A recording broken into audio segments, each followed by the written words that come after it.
My name is Doug Wyman.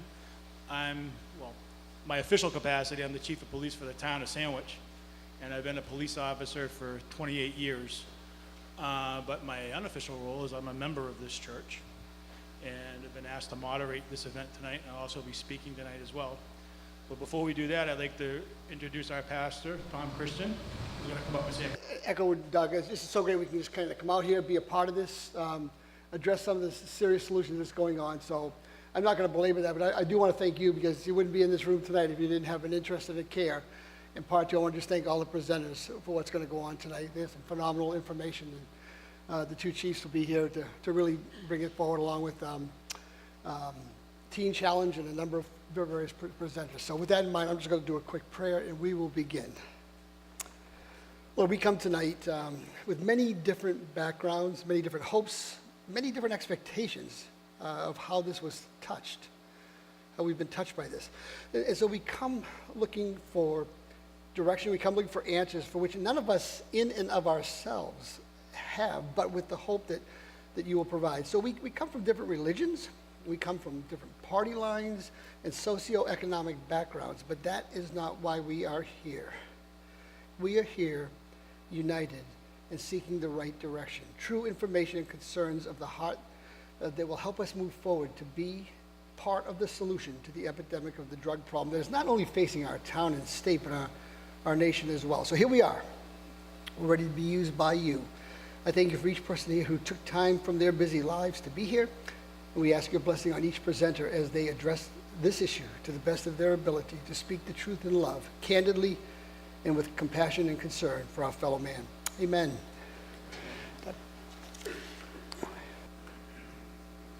We got a lot of good people here tonight. We have Chief Rondo from the Wolfeboro Police Department. We have Jennifer Selfridge and Catalina Kirsch from Carroll County Coalition for Public Health. We have Teen Challenge. Bob Batson, who was one of the ones that got this all started. We have Yvonne Miser and Suzanne Thistle from White Horse Addiction Center. So we're going to get started. So not only am I the moderator, but I also get to present first. And I got chosen, I don't know why, but I got chosen to give you the bad news first. So we're going to kind of start from the bottom up.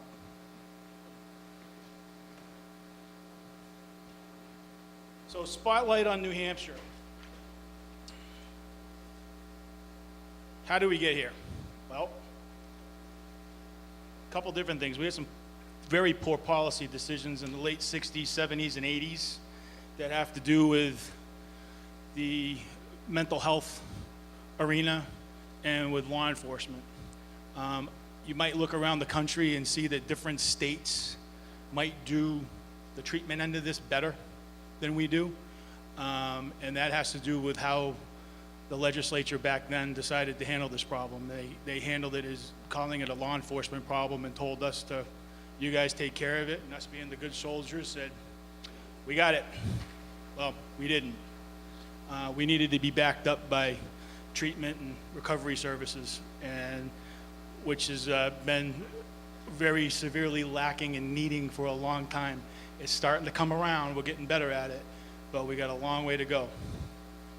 So the overproduction of certain pain-relieving medications, the overprescribing of them. There's a new study that got out the other day about pain-relieving medications that post-surgery, like 1 in 16 people become addicted. So, and then our own, as a society, our semi-permissive and permissive attitudes towards drugs in our society. Just keep that number in mind, keep that age in mind. So that's what addiction looks like as far as what people are going through. And then a lot of people have a misunderstanding that, hey, these people, they made a choice to do this. Why don't they just stop? Well, some of the drugs out there have chemical altering properties that change the brain, change a whole lot of different things. But you also see on the left-hand side that some of this is also genetic. There are people that are born with a propensity towards addictive behaviors. And then when introduced It's a very hard time getting that done. So all of those things, both environment and biological brain mechanisms, go into addiction.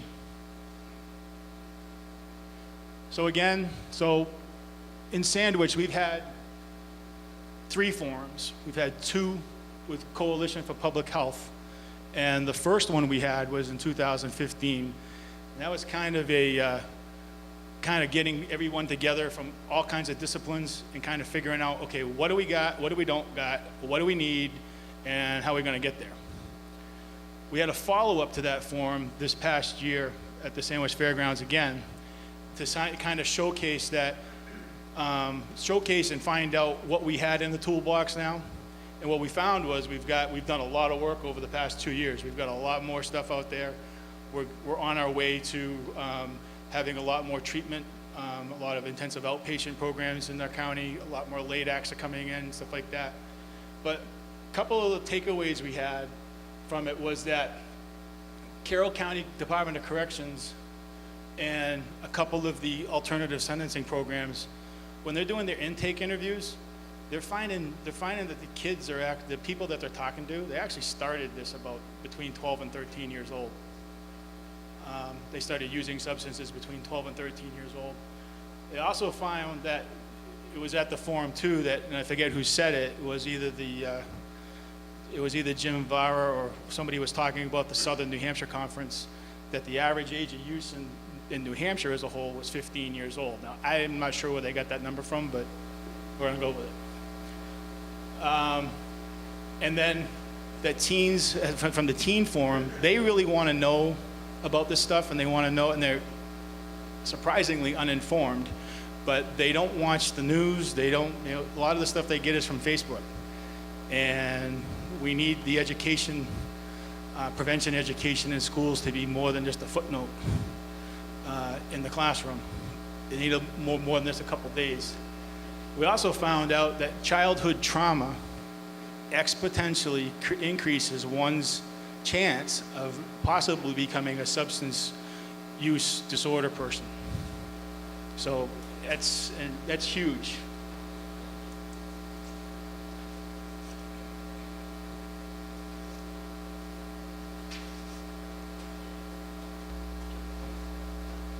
So,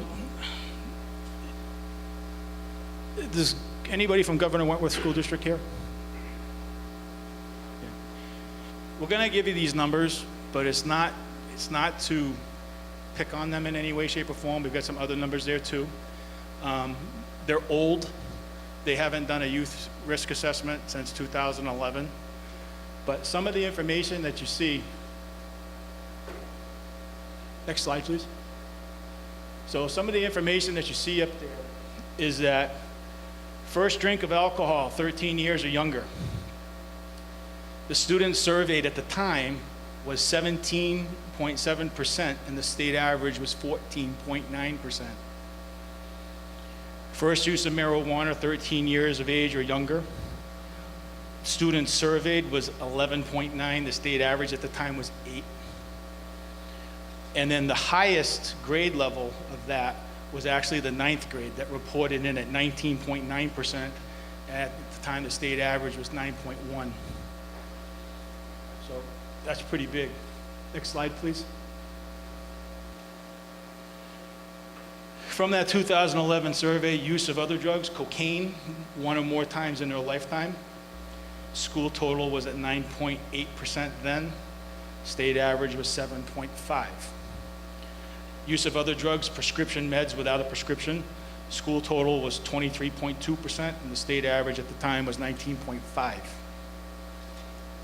Next slide, please. As I said, this is old data, but should they decide to do another youth risk assessment, that gives us a pretty good baseline from which to start. The next 2 are other Carroll County schools. The information came into me, but the schools were not identified. First drink of alcohol, so it's the same question, only it's from a 2015 youth risk survey. First drink of alcohol before age 13 for school 1 was 12.9, for the second school is 8.9, and the state average was 10.8. Marijuana prior to age 13, school 1, 10.1, school 2, 3.5, state average was 6.1. Next slide, please. Use of cocaine, school 1 was 8.1, school 2 was 2.9, state average at the time was 4.9. Use of prescription drugs, school 1 was 17.5, school 2 was 9.4, state average was 13.4 at the time. Next slide, please. So, that's our youth at risk. That's part of the problem, okay? And while we say that we have a heroin problem, it's just not heroin, okay? It's more than that. It's methamphetamine, it's fentanyl, it's carfentanil, it's ecstasy, it's a bunch of stuff. There's a bunch of stuff out there. So far, the New Hampshire Medical Examiner's Office, this is June's numbers, it's reported that there's 125 drug overdose deaths in the state so far. There's 71 cases pending. Of those, 106 of the deaths are fentanyl combination, 19 are a cocaine combination, 10 deaths have been attributed to carfentanil, and at the time of this, that I wrote this, 3 deaths were in Carroll County. So, next slide, please. All ages are at risk. Let's make that clear. All ages are at risk, okay? This graph right here shows young adults for the United States, New England, and New Hampshire. New Hampshire is in blue. The United States is in purple. New England is in green. Okay, and this is young adults from age 18 to 30. Next slide, please. Why don't we jump over to the next one? Drugs seized in June, as you can see, we're seizing a lot of heroin, seizing a lot of other stuff too. But the heroin isn't what's killing people, it's the fentanyl that's killing people. Next slide, please. You can see from this slide right here, 20 to 29 has a big age group that's getting arrested, felony arrests. 30 to 39 is right behind them, 40 to 49 is behind them, and so on. Less than 18 on that graph, you're seeing 0. Less than 18 is going to be juvenile, so you're not going to have that number anyways. So, next slide, please. Okay. This number right here, or this is where we start getting into the meat of it, folks, okay? This is why we say that all ages are at risk. And this is why we need the entire community, okay? Because it's just not the kids, okay? The largest group of deaths, the largest group of Narcan administration is not the kids. It's the 30 to 39-year-olds with the 40 to 49-year-olds right behind them, okay? So it's important, okay? In 2000, the 30 to 39-year-olds have been in the #1 slot for 2 years now. Okay, those are people of our parenting age. Okay, that's where our youth at risk comes into play because that's childhood trauma. That's what's going to get these kids hooked on some of this stuff. Okay, that's where that's where a lot of our focus needs to be. The kids and in the parenting age group, because it's, like I said, it's just not the kids. Okay? Next slide, please. That's for the state so far. Green is 30 to 39, purple is 40 to 49, blue is 50 to 59, orange is 60 plus. Okay? From 30 to 60 plus, 75% of the deaths in the state. 0 to 19 or 0 to 19 aren't even on there. 20 to 29 is slightly behind the 30-year-olds. Okay, next slide, please. Okay, Narcan administration rose in June, statewide 32% from May to June. Belknap County had the most Narcan administration per incident per capita in June with 4.47. Hillsborough County had the most with 128. Again, the largest group was 30 to 39 to 35%, although the Bureau of EMS reported that lives saved rose 56% from May to June. Next slide, please. That's the Narcan administration for the state for just for June. The green is the 30 to 39 age group. Purple is 40 to 49. The blue above the purple is 50 to 59. The orange above the blue is 60 plus. The red is 20 to 29. And the one next to that, I think it's a lighter blue, is 1 to 19. So again, let me hammer it home. All ages are at risk. This affects every part of the community. We need everyone. Next slide, please.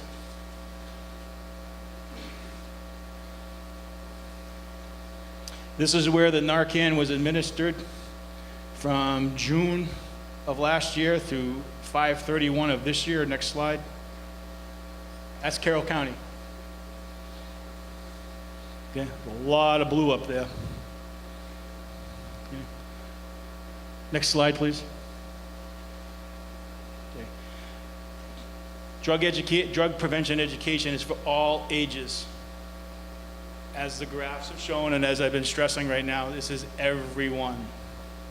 Okay, this isn't all hands on deck. Okay, like I said before, the ages that are the hardest hit is the parenting ages, which is affecting our youth. Okay? Grandparents are raising children at an alarming rate. Okay? And these children, like I've said, they need our support too, because what we learned about childhood trauma, it exponentially increases the chance of them having a substance use disorder. The sooner we get to these kids, the more chance we have of saving them and preventing them from doing that. And we got to help their parents. Okay. Next slide, please.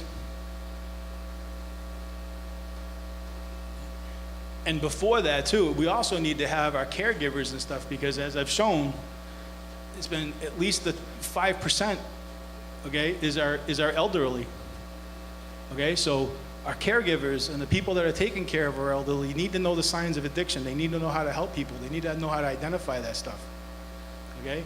Because they're not the only ones. It's just not the kids, and it's just not the 30-year-olds. Okay? Prevention education needs to start early. It needs to be in the elementary school. It needs to be in the middle school. It needs to be in the high school. It needs to be in the college. It needs to be in the business community. Okay? How's it going to help the business community? You guys hiring people all the time? Can't keep employees. They're late. They're tardy. Calling sick all the time. Stuff like that. If your supervisors and your managers know how to effectively identify those that might be at risk, if you have an effective employee assistance program, if you knew what's out there, might be able to help some employees. Might be able to take down the help wanted sign and keep some of these folks. So we have a lot. Drug resistant, there's some stuff that's been happening that more and more schools are looking back to bring back DARE. There's another one that's out there right now called LEAD, called Law Enforcement Against Drugs. Same idea as DARE. Now, a lot of you back there, particularly of probably my generation and stuff like that, you remember DARE. And you probably don't know that DARE has undergone a complete rewrite. Okay? You probably don't know that DARE is now evidence-based. There's an article about it in the Scientific American from 2009 about the Keeping It Real curriculum. So a lot of schools are looking to bring that back. The DARE program and the LEAD program are both same length of time. It's delivered to elementary students. It's 10 weeks. An hour a week, I believe. Yeah, it's an hour a week. Next slide, please. Again, can't pound it home enough. It needs to be done in the workplace. It needs to be done with our caregivers for our elderly. Drug prevention education needs to happen at all stages of life, because it's just not the kids. I know we want to help the kids, and that's important, but we need to help the kid, we need to help those that are gonna be helping the kids. So, next slide, please. So out of this, you've seen some unintended consequences because of our state. You know, you've got emergency room services that are maxed out, ambulance services that are maxed out, law enforcement services are maxed out, behavioral health and treatment services are maxed out. Schools are having to adjust and offer more services. You've got property crime, you've got some of the unintended consequences of substance use disorders and people in the community is property crime, domestic violence, family interventions, all of that, the costs to family, the cost to businesses, whether it be because they're getting broken into or whether it because they have employees and they're having to hire people all the time and employees aren't showing up and stuff like that. All costs money. It all costs our communities, and it all costs. The cost is just great to our state and to our communities. We just can't stress that enough. Next slide, please. This has affected your police departments in ways that we would never imagine. There are at least 6 or 7 Carroll County Police Departments now that are members of PERI, which are the Police Assisted Addiction Recovery Initiative that was started in Gloucester, Mass. Part of that is that with that you have kind of a common goal of law enforcement, both through enforcement and trying to offer treatment services to people that come in and make that part of the sentencing plan should they enter the criminal justice system. We have 3 departments in the county that are now carrying Narcan. My department's one of them. There is, officers are now carrying sharps containers in their cruisers because we're finding needles all over the place, stuff like that, and having to deal with those.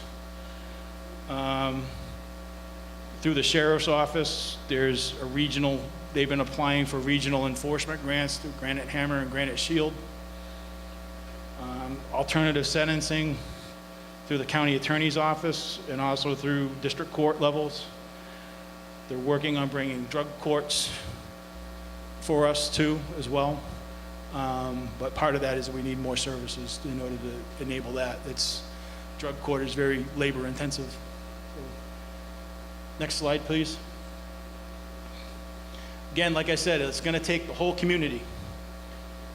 Grassroots coalitions like this that we started are vital because it brings a broad spectrum of everybody from across the community to help, okay? And if you can jump ahead a couple. Right there. That's what it's going to take. That's what it's going to take to help us out of this. And everyone has a role, from awareness to sharing ideas to helping others to volunteering to hosting events like this and others. Okay? We've got to get the word out. We've got to get people educated. We've got to get you motivated because every one of you, okay, if it hasn't touched you yet, it will. Okay? There's probably not a person in this room that doesn't know someone or knows someone that knows someone or has a relative or something that hasn't been touched by this in one way, shape, or form. Okay? It's important. It's important work. And being a member of this church, I'm going to take my uniform off for a second, okay? It's our work, okay? This is what we're about, going out and helping people. It's our work, okay? So that's what I have for that. I'd like to introduce Chief Rondo now. All right, so real quick, what Doug hit on is really important. Let me tell you why. Because with the parents who are caught up in this cycle of addiction, what is going on if my wife were here, and she's not just the public health nurse for the town of Wolfeboro, but she is also the prenatal health care manager for both Belknap and Carroll counties. And what she would tell you is that there are hundreds of babies being born in the 2 counties that are already addicted because the parents were using drugs during the pregnancy. So these children are being born already predisposed to addiction. Now, when those kids are 4 and 5 years old and they get into the school districts, they're going to require a lot of services, and they're going to be disruptive. And when you have disruptive children in class, there's not a whole lot of learning that's going on. And this is an unintended consequence of the opioid crisis. This is an unintended consequence of the drug problem that we're seeing. Our youth are being compromised even before they have a chance. It's really hard. And those numbers are going up and up and up. They're not going down, they're going up. The numbers of babies being born, already addicted, is huge. So when the chief talks about getting at that parenting age and re-educating them and telling them that, look, marijuana isn't okay, drugs aren't okay, abuse of this is not okay, it's not cool, it's harmful, and it's harmful to society at every single strata. And the message that he's trying to get out, and I happen to agree with, is that drugs are bad. It's a simple message. Drugs are bad, all drugs are bad. All drugs are bad. Marijuana is bad, all drugs are bad. Period, stop, end of discussion. Marijuana ain't okay. And just because you want it legalized, that's the royal you, not you specifically, doesn't make you enlightened, makes you a fool, because it is a gateway drug. We've had this discussion. I thought it was over and done with in the 60s. I have no idea why we're revisiting this. Those facts that he put up there is absolutely correct. I'm a little impassioned about this because I deal with this almost every day. So that's just what I wanted to add. That's my little personal piece. So the movie here, this started with some grad students out of Boston College wanted to come up for their graduate work and do a video that actually went viral, and they partnered with the Wolfeboro Police Department, and we had a message we were trying to get out, and they wanted to be part of that, and it was actually very, I think, very successful. It is gritty. This is a gritty look. All right, so I'm warning you right now, this is gritty. All right, there's nothing pretty in here, including me. So a little bit about Ari Thompson. Ari, I've been dealing with Ari, so I've been in the Wolfeboro Police Department for 21 years. I've been dealing with Ari for 15 of those 21 years. I've arrested him multiple times. I arrested him multiple times after this for possession of drugs, drug abuse, shoplifting, huffing, which is, you know, getting high off of vapor cans and glue and paint and so forth and so on. And a multiple number of charges. He's actually in state prison right now, and my understanding is he's in a drug addiction program, and he's doing well. That's right now. But I will tell you that statistically, it takes 10 attempts at recovery before you're successful. Okay, so there is hope for Ari, and pray for Ari, because it's a long road. So with that, I'll turn it over if you can play the video.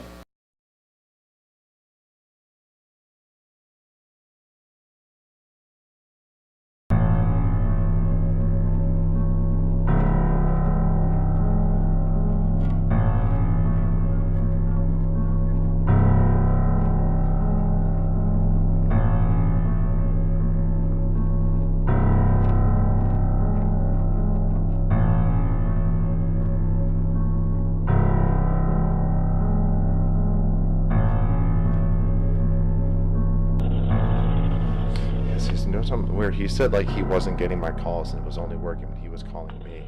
Oh, it's Ari. Leave me a message. I'll get back to you when I can, unless I don't even like you, and then I will not call you back later. This is New Hampshire.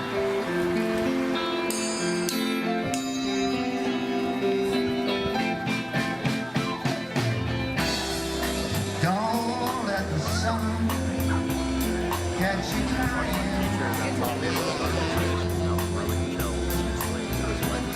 The lights, the time for your tears.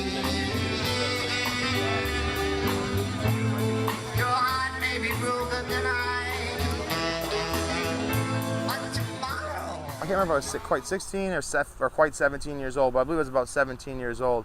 I had a friend, and I used to sell weed, and I had a friend, and I was selling him weed, and he had cancer really bad, and he had a caregiver that took care of him. I would sell them like a half ounce of weed every couple days, and then after like a while, I don't remember how long it was. Eventually, he actually died of cancer, and so I still used to, so I hadn't heard from the other guy that lived with him for a long time. So at one point, I went over there and like went and talked to him, and I was like, "Hey man, what's up? Like, you haven't called me for a while. I figured you would definitely need some pop."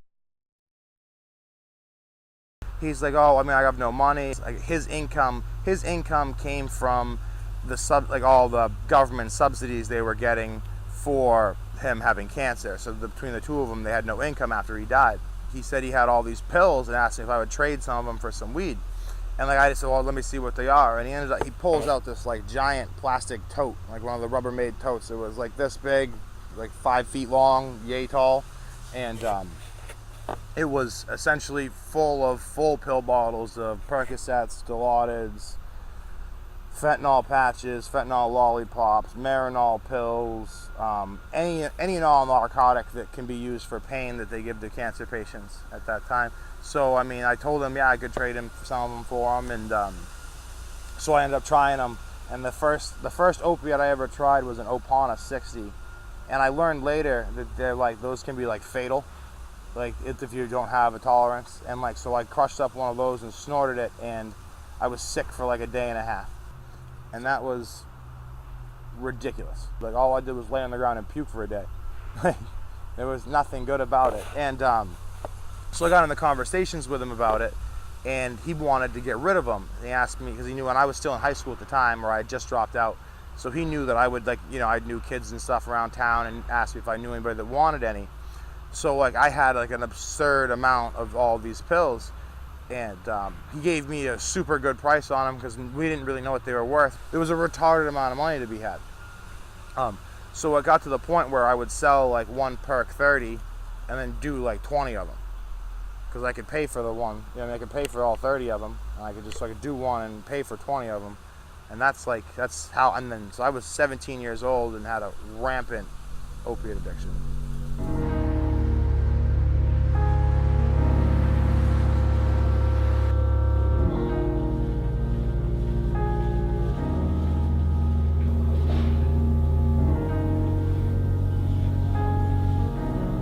I think it's everywhere.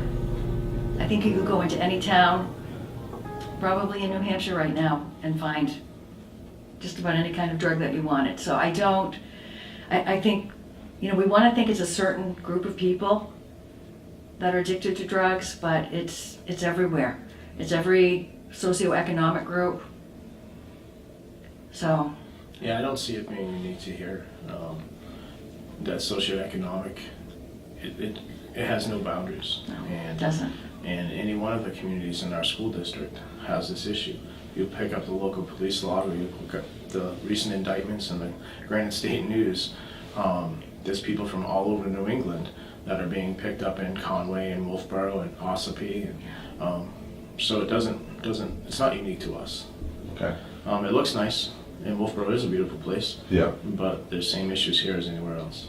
I think the people in Wolfeboro don't necessarily want to believe it's happening here. Even though 800 students isn't necessarily small, and when you've been here for a long time, you come in contact with a lot of kids. And you pick up the local newspaper every week, and you see someone was arrested, or you see somebody has passed away. That impacts us. Those are the kids that we've worked with, we invested our time in, we care about. My biggest concern is the 18 to 35 range. What do these kids do when they leave us? I mean, some go off to college, some don't. What do they do when they leave us? And I think that's the part. And we hear through the grapevine that so-and-so overdosed, or we see the sibling in here. We still have siblings here that lost older siblings to this. We get a report on a Tuesday that a mom OD'd, and we have 3 other children in school. So that impacts us, because we're in education because we care about kids. We're not in it for the money, but yeah. It's and that's the impact that we feel. And it's just, as a community, you pick yourself up and you wrap around families and you try to help. And the role of the school isn't just to educate anymore, and it hasn't been for years. The role of the school, I mean, we've performed funerals in our school because the family had no other way to go. So those are things that we've done over time as a school district just to support our community of kids that we see every day. It's hard. Now, I've worked in this in this area for a long, long time. So, you know, I was just talking to someone recently that, you know, I was a preschool teacher and I had this little girl who was 4 years old in my preschool class, and also worked with her in another program when she was a young mom, and, you know, she died of a drug overdose. And it's hard. It's hard. It's just like, wow, what happened? You knew them when they were so young and innocent, and then, boy, what happened in the meantime? It's pretty heart-wrenching.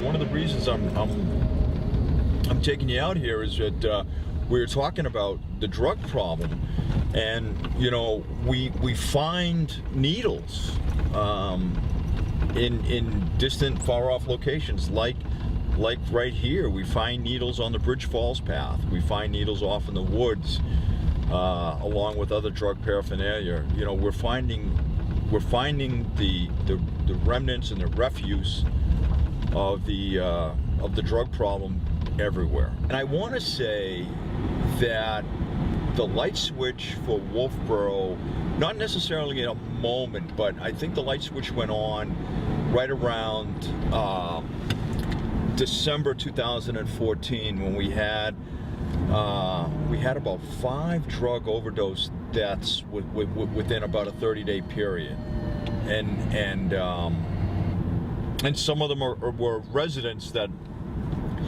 died outside of the state, but died nonetheless from an opiate overdose. And I think that was what got everybody's attention.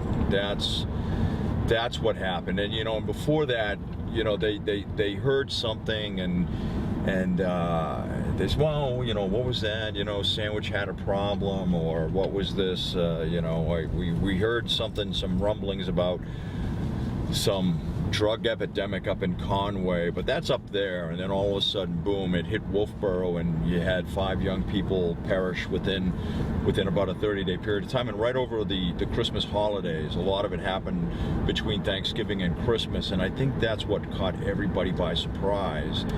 And all of a sudden, the problem is right on their doorstep.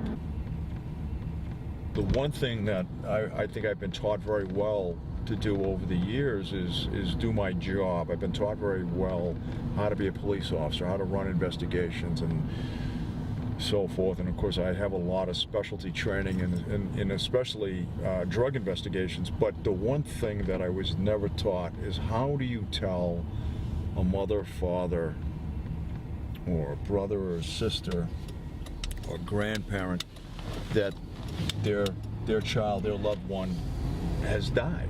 How do you do that? And that is something that I was never taught. You know, you can try and do it as compassionately as possible, but how do you do that? How do you break the news?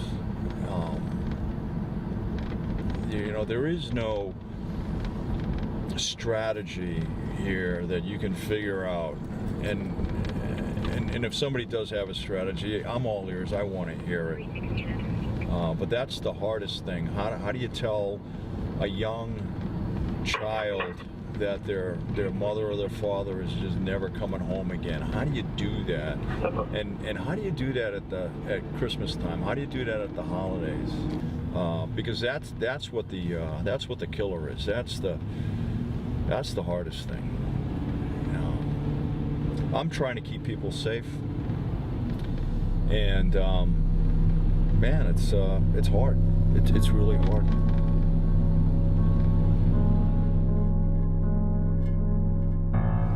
Like when I really first got hooked was the first time I ever shot up, like injected the needle. was like really that was like it. Like when after I did that, like I never turned back. I set up a shot and tied off and injected, and as soon as I took it, before I even like untied my arm to like let the tourniquet go, I just felt like somebody like cracked an egg of the best feeling over the back of my head, and like warmth just like spread out through my body, and like everything kind of just went away, and I felt like fucking Superman. I got living in a tent. I'm pretty much basically homeless. I don't really have anywhere to go. I don't have anybody to take me in at this point, so I'm just living here. I've been here for like 3 weeks now, almost a month. Prior to that, I was living in Rochester and like had a job in an apartment and stuff, and then I relapsed and lost everything.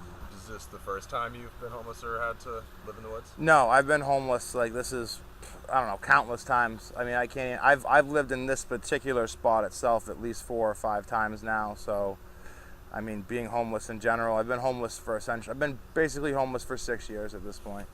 A lot of my days I spend panhandling out on the highway.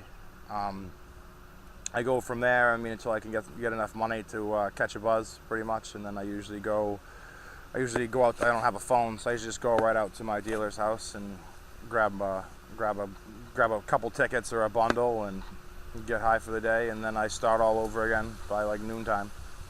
And what are my usual day? Describe what tickets and bundles Oh, are. a ticket's like a 1/10 of a gram of heroin. They call it a ticket because it's folded up in a piece of paper, and then a bundle would just be 10 of the tickets. I have a almost 5-year-old daughter I don't see. My friends suck, and like most of them suck dick for dope and stuff, and they're horrible people. And I have basically nobody in my life. Like I burned every bridge that's around as far as like friends and family members go and stuff like that. So I mean, it's just, to me at this point, it's the only thing that gives me any joy in life.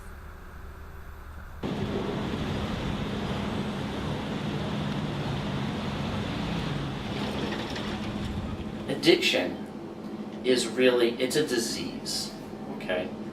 A lot of people get it, it's moral failing, all that stuff, where they stigmatize people because they think that it's something that they can prevent, okay? That's all baloney. We are wired in various ways to survive as a species, okay? One of the ways our brain is wired is something called the reward cycle, okay? The reward pathway.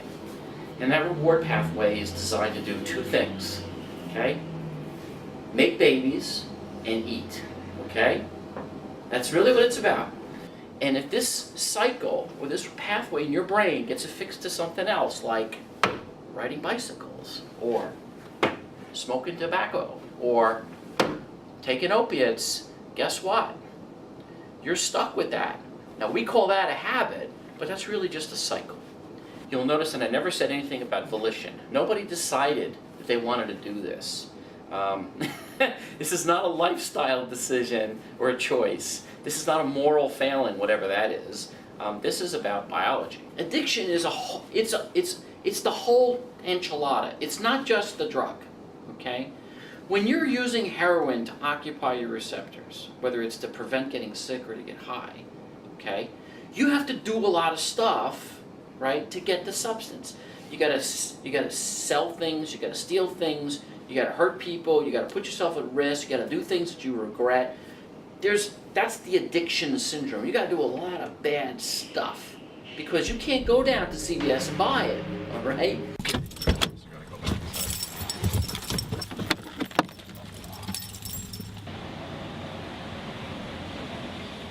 We're not addressing the problem. If we don't address the problem will not fix itself. It will just fester and get worse.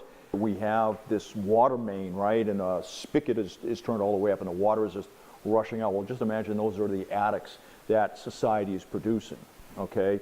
So for every drop of water that is absorbed, okay, so we'll take that drop of water as 1 addict.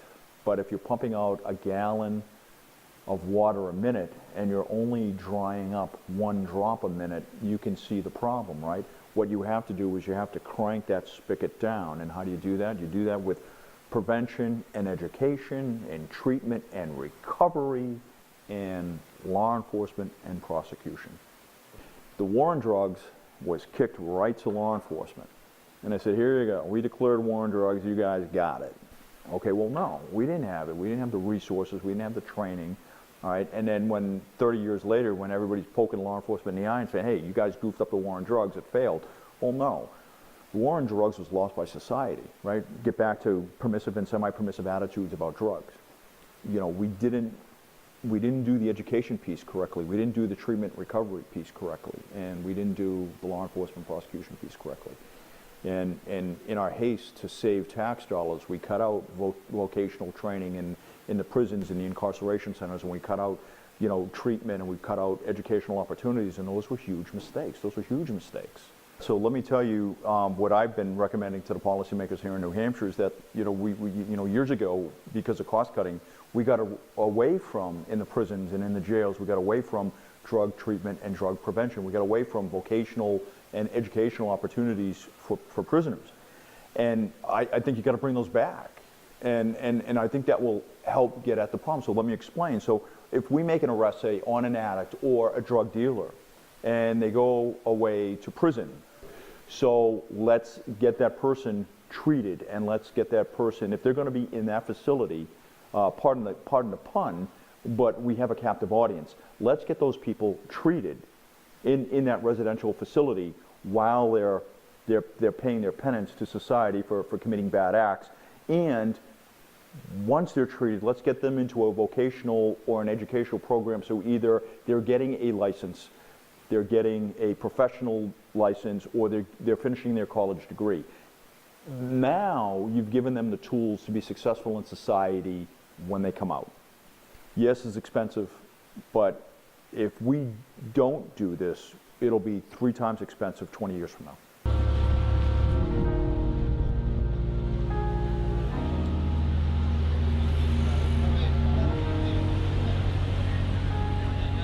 So everybody comes to recovery, if they come to recovery, in different ways. Sometimes they come to the conclusion that this is not working for them. Or they get a lot of feedback from the environment around them that this is not working for them. Sometimes the feedback is in the form of jail time, or being shot, or being stabbed, or their wife walking out of them, or their girlfriend screaming at them, or them losing access to their kids, okay? Or they're losing their job.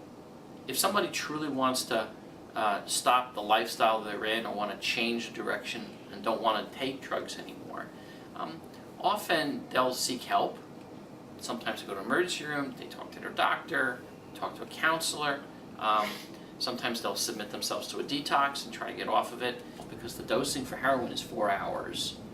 Try to have a life where you have to stop and engage in drug seeking and drug using behavior every 4 hours. You can't have a life. There's no life. There's nothing to be done. Your whole life is circled around maintaining those receptors being occupied. If you could find a way to keep those receptors occupied without the euphoria, people get back to their lives, they could stop that whole cycle. That was methadone, okay? And so methadone is called an agonist, and it works really, really well. It's got a long half-life. It does more than make you feel better. It also since it occupies the receptors, it makes it less likely for other opioids to add to it. It's not perfect, but it helps. I have gone to rehab in the past, yes, but it was a court-ordered rehab. It was a really positive place to be for like the time that I was there and stuff, and like it was a good place to go and get sober and get cleaned up, get you off, get me off the street and like help get my life together. And when I left rehab, I actually did well for like quite a while. I left rehab when I was sober. I had like 2.5 months of sober time in after rehab. So I mean, I did well with rehab, but I don't even remember what it was. Like some stupid thing came up and happened, and next thing I know, I was getting high every day again. For me to not fall back into this lifestyle, I realistically can't come home. Like if I come back here, I'm eventually gonna get dragged into it. I would have to go somewhere, get a job. I would have to go somewhere, get a job, develop a support system, and focus on myself and doing well. And that's the only way to do it. The second I talk to like my daughter's mother or anybody else I know that's a drug addict, I'm gonna get sucked right back into the game, and I know it. It's really difficult to stay away because like my daughter's mother's a drug addict, my 2 best friends are drug addicts, and I've been friends with them for 7 years and stuff like that. So it's the people that I go to talk, I'm not having, like, you know, when I'm not having a good day, or the people that I count on to support me, like when I need help and like emotional support and stuff, are drug addicts. So it's hard to be able to like be in touch with them and talk to them and then still stay clean, because eventually, like, as much as some of them try to keep it away from me, eventually like it bleeds over into my life as well. I wouldn't sacrifice my daughter for the world. That's my #1 fight, like all day, every day. It's ridiculous to not be willing to give her up for myself to be clean and stuff, but knowing that like there's no way I can ever really be there for her in her life if I'm high. But it's just so difficult to like, when that's my drive to get sober, it's hard to give her up to get sober. So it's just like, it's like a really, really bad conundrum. Like it's a circle I get caught in.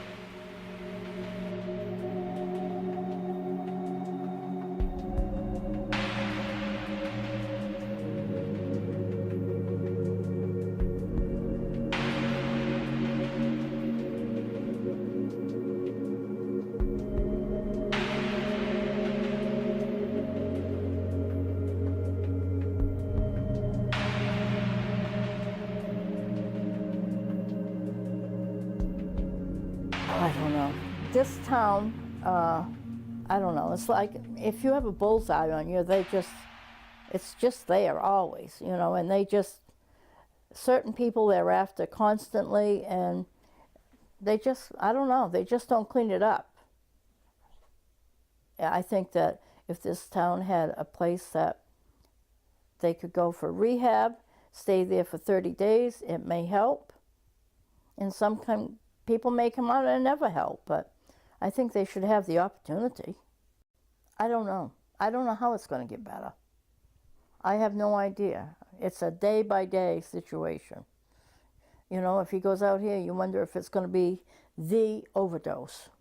Every time the phone rings at night, at 10 o'clock at night, and he's not here, is this the call? Is he dead? Is he at the hospital? You know, I have some friends at EMTs, and they've picked him up a few times. So I don't know what the future is. 10 years down the road, to be honest, I hope I'm living clean and sober. I hope I'm doing well. I'd like to still be like in this general area of New Hampshire, maybe not necessarily Ossipee or Wolfeboro, but like, you know, in this, like the northern part of New Hampshire. I realistically like to see myself working, maybe managing a restaurant or something like that, or a bar or something of that nature. Or if I really could, like, I'd love to own one. That's one of my dreams, is own a restaurant. Realistically, I don't see myself being alive in 10 years. Realistically, like, I could die any minute of any day from putting a needle in my arm with too much heroin in it, and I realize that. I have absolutely no fear of death. Like, sometimes I expect it half the time, and sometimes I pray for it, to be honest. Like, I mean, this life is not one to live.